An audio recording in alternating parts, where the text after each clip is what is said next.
नमस्कार। आज के इस वीडियो में हम ग्रीक पोएट होमर के इलियड का लाइन 60 के बाद देखेंगे। 60 तक मैं पिछले वीडियो में पढ़ा चुकी हूँ। तो लाइन 60 तक आपने देखा कि किस तरीके से क्रिसिस, जिसकी बेटी को एगामेम्नोन एक्लीज यानी यूनानियों ने उठा लिया है, वो आकर भीख मांगता है अपनी बेटी की और उसको दुत्कार कर भगा दिया जाता है। फिर वो अपोलो की प्रार्थना करता है, पूजा करता है और कहता है कि मैं तुम्हारा पुजारी रहा हूँ अपनी सारी ज़िंदगी, मेरे लिए अब तो कुछ करो। देखिए उसके बाद फिर क्या होता है। 10 क्रिसिस प्रेड, 10 इस प्रकार क्रिसिस प्रेड, क्रिसिस ने प्रार्थना की। The favouring power attends, the favouring यानी पक्ष लेने वाली, कृपा करने वाली, दया करने वाली, रहम करने वाली, पावर ताकत, तो ये यहाँ अपोलो के लिए आया है। अटेंड्स माने ध्यान देती है। तो अपोलो ने अपने भक्त, अपने पुजारी की प्रार्थना पर ध्यान दिया। एंड फ्रॉम ओलंपस, आपको मालूम है कि यूनानी देवी देवता ओलंपस पर्वत पर रहते हैं।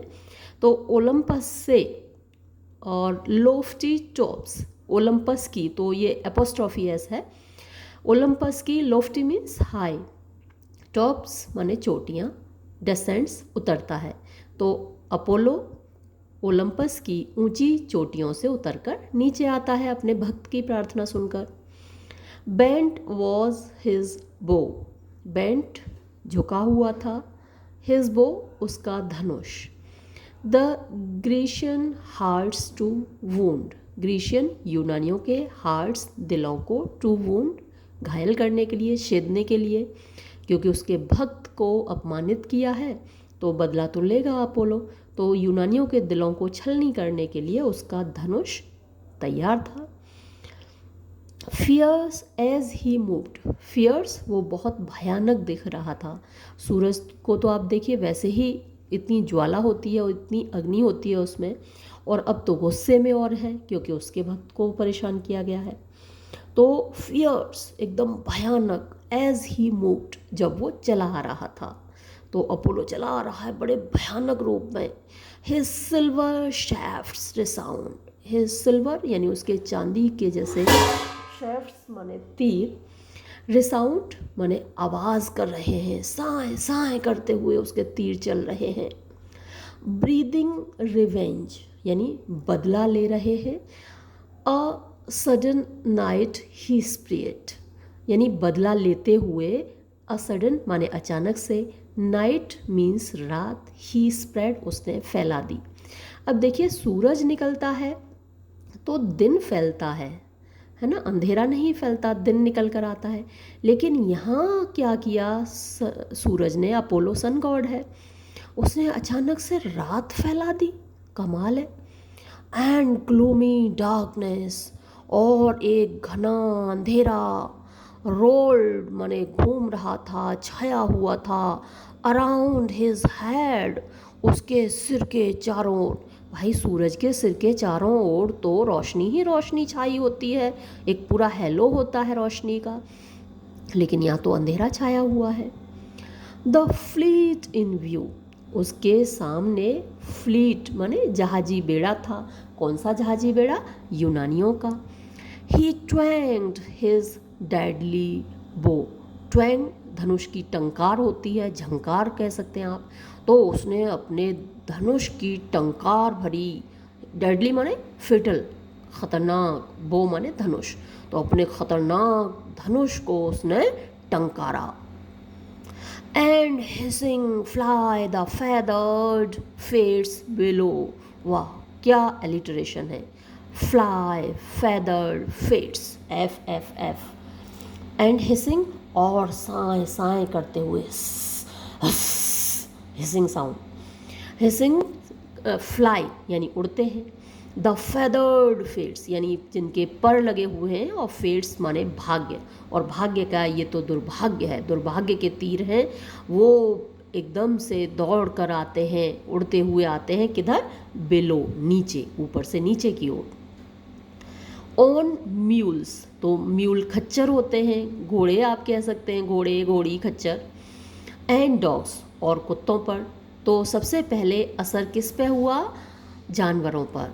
The infection first began, infection संक्रमण होता है तो प्लेग फैला रहा है। मैंने पिछले वाली वीडियो में आपको बताया ही था कि स्मिंथियस क्यों कहा जाता है, रैट्स से प्लेग फैलता है और स्मिंथियस मीन्स कंसर्निंग रैट्स।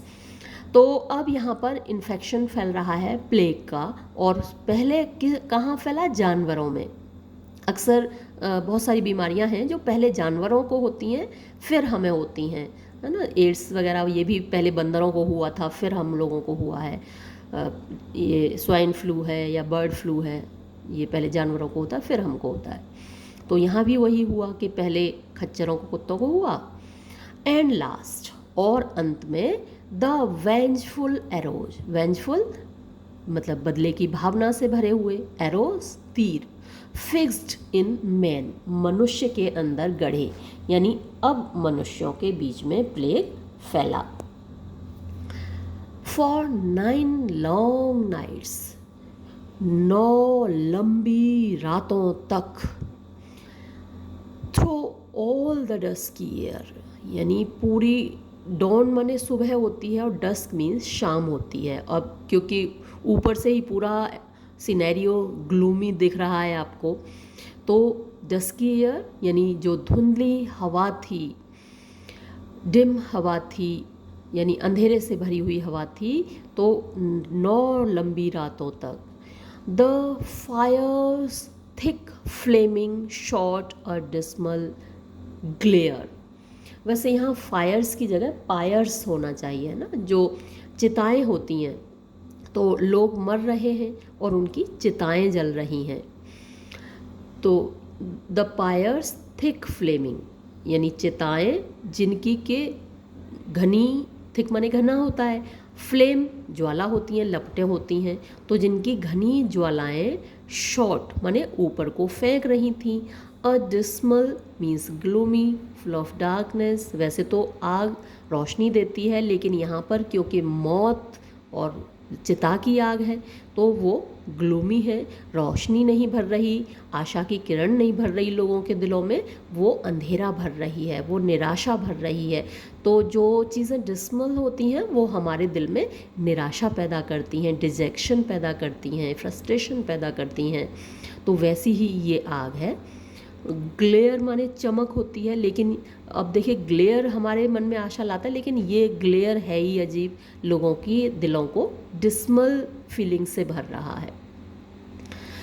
बट लेकिन एयर, एयर का मतलब बिफोर होता है, बिफोर द 10th मीन्स 10वां रिवॉल्विंग डे। तो रिवॉल्विंग डे मतलब ऐसा माना जाता था कि सूरज धरती का एक चक्कर लगा लेता है 24 घंटे में, तो रिवॉल्विंग डे यानी घूमता हुआ दिन, यानी 24 घंटे।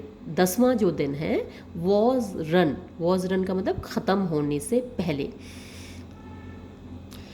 इंस्पायर्ड बाय जूनो, इंस्पायर्ड माने प्रेरित होकर, तो किसने इंस्पायर किया, जूनो ने। जूनो का ग्रीक नेम हेरा है। मैं आपको बीच बीच में कई बार बताती हूँ कि यहाँ जो अलेक्जेंडर पोप ने नेम्स यूज़ किए हैं वो लैटिनाइज्ड या रोमन नेम्स यूज़ किए हैं देवी देवताओं के। तो ग्रीक नेम जूनो का होगा हेरा, जो कि ज़्यूस की पत्नी है।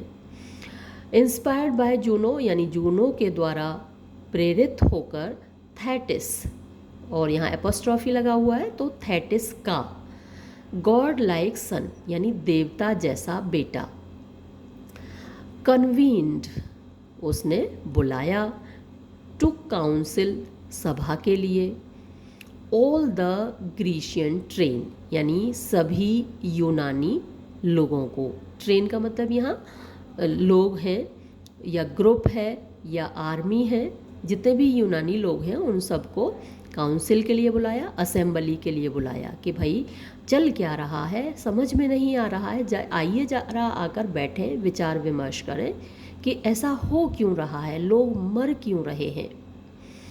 For much the goddess moaned her heroes slain, for क्योंकि, मच माने बहुत ज़्यादा, द गॉडेस माने देवी। अब यहाँ कौन सी देवी, जिसको यहाँ जूनो कहा गया है, और ग्रीक गॉडेस हेरा। क्योंकि हेरा को पेरिस ने द मोस्ट ब्यूटीफुल, जो कि गोल्डन एप्पल पर लिखा हुआ था, वो हेरा को नहीं दिया, एथेना को नहीं दिया। तो ये दोनों खिलाफ हैं ट्रोजन्स के और साथ हैं ग्रीक्स के। अब यहाँ पर फॉर, क्योंकि मच द गॉडेस मोर्न, देवी बहुत मोर्न माने रोई, उसने बहुत विलाप किया। हर हीरोज स्लेन, जब उसके हीरो मर रहे थे, यानी यूनानी सेना के लोग जो मर रहे हैं वो किसको प्रिय हैं? वो हेरा को प्रिय हैं और वो एथेना को प्रिय हैं। वो एफ्रोडिट को प्रिय नहीं है, क्योंकि एफ्रोडिट को एप्पल दिया था पेरिस ने।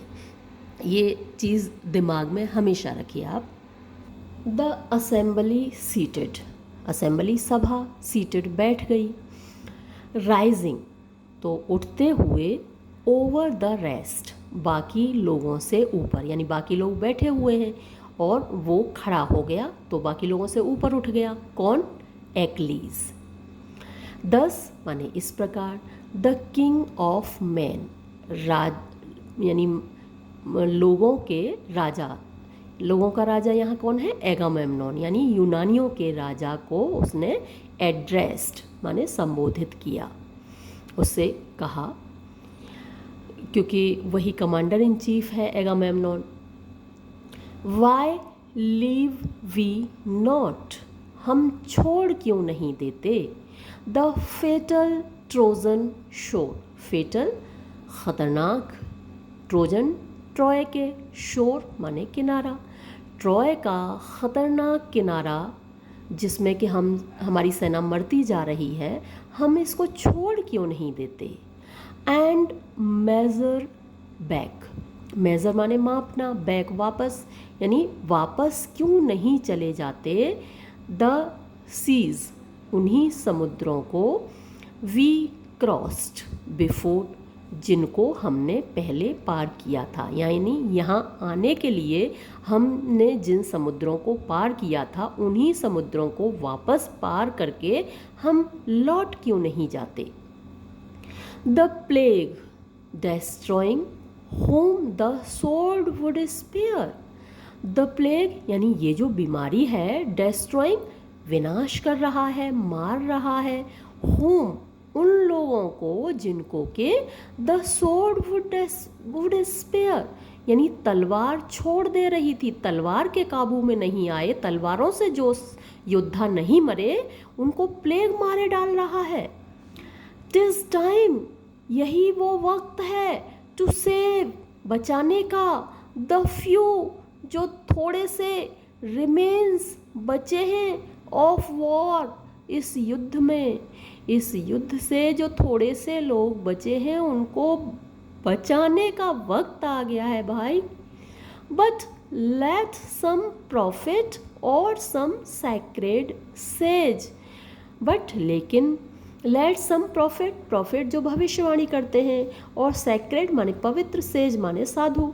कोई भविष्यवक्ता, कोई ज्योतिषी, कोई एस्ट्रोलॉजर जो प्रेडिक्शन करते हैं, उससे पहले हम जरा उनको कंसल्ट कर लें क्या किसी को? एक्सप्लोर, और उससे कहें कि वो एक्सप्लोर करे, यानी पता लगाए, द कॉज, कारण, वजह, ऑफ ग्रेट अपोलोज रेज, महान अपोलो के गुस्से का, क्रोध का कारण क्या है, वजह क्या है? और लर्न, या फिर वो ये पता लगाए, लर्न माने सीखना होता है, या जो प्रॉफिट है वो पता लगाए, द वेस्टफुल वेंजियंस, वेस्टफुल यानी जिससे बर्बादी हो रही है, वेंजियंस यानी बदले की भावना, टू रिमूव माने हटाने की। तो ये जो बदले की भावना है इसको हटाने का कोई तरीका पता लगाए कोई profit. By mystic dreams, mystic योगी लोग जो होते हैं, प्रॉफिट्स होते हैं, उनको भी बोलते हैं मिस्टिक माने सीक्रेट, रहस्यमयी। ड्रीम्स सपने, तो ऐसा माना जाता था, जैसे आगे दिया भी है, फॉर ड्रीम्स डिसेंड फ्रॉम जब, फॉर क्योंकि ड्रीम्स सपने, डिसेंड माने आते हैं, फ्रॉम जब यानी जब से, जो सबसे बड़ा देवता है, देवताओं का राजा है ज्यूस। कि जो सपने हैं वो जब के द्वारा भेजे जाते हैं हमको रियलिटी बताने के लिए कि क्या वजह है, क्या हो रहा है। तो कोई इंटरप्रिटेशन करे ड्रीम्स की, ऐसा प्रॉफिट बुलाओ। इफ़ ब्रोकन वोज, इफ़ अगर, ब्रोकन माने तोड़ी गई, वोज माने कसमें, यानी कसम खाते ना हम कि भैया हमारा ये काम हो जाए तो हम 101 रुपये का प्रसाद चढ़ाएंगे, भगवान को रिश्वत देते हैं ना देवी देवताओं को, तो यही काम ग्रीक्स भी करते थे। तो इफ़ ब्रोकन वोज, अगर तोड़ी गई कसमें, this heavy curse have laid, ये हैवी माने भयानक, कर्स माने श्राप, हैव लेड माने लेकर आई हैं। हमने कोई वादा कर दिया हो देवताओं से और फिर वो पूरा ना किया हो, तो उसकी वजह से ये मुसीबत आई हो। पता लगाओ भाई, अगर ऐसा हुआ है तो लेट आल्टर्स स्मोक, यानी तैयार करो आल्टर्स, वेदियाँ। जैसे हमारे यहाँ यज्ञ की वेदियाँ होती थी वैसे ही यूनानियों में भी होती थी। जैसे हमारे यहाँ बहुत सारे देवी देवता हैं, पॉलीथीज्म हमारे यहाँ है, पॉलीथीज्म यूनानियों के यहाँ थी। जैसे इस्लाम में मोनोथीज्म है, क्रिश्चियनिटी में मोनोथीज्म है, लेकिन हमारे यहाँ पॉलीथीज्म है, यानी बहुत सारे देवताओं को ये भी मानते थे यूनानी, हम भी मानते हैं। तो लेट आल्टर्स स्मोक, तो भाई जलाओ वेदियाँ, तैयार करो, धुआं उठने दो। एंड हिकेटूम्स बी पेड, हिकेटूम सेक्रीफाइस होती है, बलि होती है जानवरों की, जो कि दी जाती थी प्राचीन यूनान में। और ओरिजिनली ये जो बलि होती थी 100 बैलों की बलि होती थी, 100 ऑक्सन। तो एंड हिकेटूम्स बी पेड मतलब कि बलि दी जाए अगर ऐसा है तो। So heaven atoned shall dying Greece restore, इस तरीके से हेवन यानी जो देवी देवता हैं वो सेटिस्फाई हो जाएंगे और जो मरते हुए यूनानी हैं उनको रेस्टोर कर देंगे, उनको ना मरने देंगे। जो डाइंग, जो मर गए वो तो मर गए, लेकिन जो डाइंग हैं, अभी नहीं मरे हैं और मरने की कंडीशन में हैं, वो रेस्टोर हो जाएंगे, वो क्योर हो जाएंगे, वो जीवित हो जाएंगे। And Phoebus dart his burning shafts no more. अब डार्ट माने तीर होता है, लेकिन यहाँ पर ये एज अ वर्ब यूज़ हुआ है। एंड फीबस, और जो सन गॉड है अपोलो है, डार्ट यानी यहाँ नो मोर आगे आ गया तो यहाँ विल नॉट डार्ट, ऐसे आप कह सकते हैं, नहीं फेंकेगा। हिज बर्निंग अपने जलते हुए, शेफ्ट्स माने तीर, नो मोर और अधिक। तो फीबस फिर और आगे अपने जलते हुए तीर हमारे ऊपर नहीं फेंकेगा। अगर हमने कोई वादा तोड़ा है तो चल के उस वादे को पूरा करते हैं। ये 90 लाइन्स हो चुकी हैं यहाँ तक, और ये वीडियो अभी मैं यहीं समाप्त करूँगी। अगले वीडियो में फिर से आपके लिए और लाइन्स लेकर आऊँगी। तब तक के लिए धन्यवाद।